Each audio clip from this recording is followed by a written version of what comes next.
Well, despite no longer being in season, the sport of football is about to get really busy. This weekend kicks off an expensive time frame for players and those who represent them. Owen Fairclough explains. Europe's top-flight football leagues wrap up this weekend. The players earn a break after another grueling season, but not their agents and club executives. They begin a frenzied period of buying and selling players. And in the past 10 years or so, this has created a multi-billion-dollar transfer market with some eye-watering figures involved. For example, this man, Paul Pogba, became the world's most expensive player when English side Manchester United bought him for $122 million. And behind these figures, a vast network of financiers and speculators who are driving up the transfer fees paid when these players are bought and sold. Now the lid has been lifted on this opaque world in a new book that raises concerns about clubs getting into financial trouble chasing these deals. I spoke to one of the authors, Alex Duff, and asked him why these transfer figures just keep on going up and up. Most clubs lead a very hand-to-mouth existence. They don't have much ready cash. And so to build a championship-winning team, they need some kind of money fast. And often when the banks are not willing to lend the money, they turn to private investors. And these private investors, they want a return, obviously. And the best way of getting that return is acquiring a stake in the future transfer rights of a player. And so this took off in South America and has come over to Europe, notably in the last 8 or 9 years since the financial crisis started in Europe, and it's kind of evolved from there. FIFA's now tried to take a hold of it, but it's still going on in some form as we speak.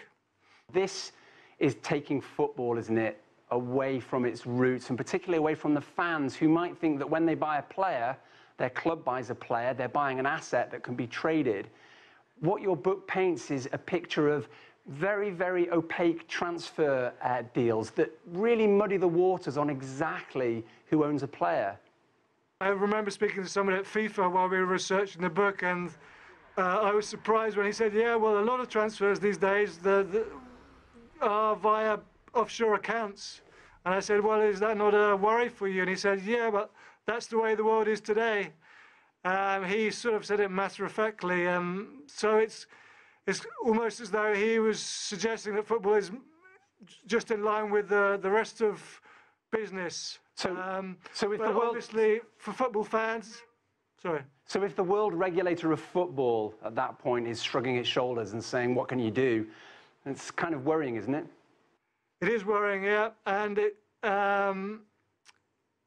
it's worrying because they don't have the resources or the time to look into this.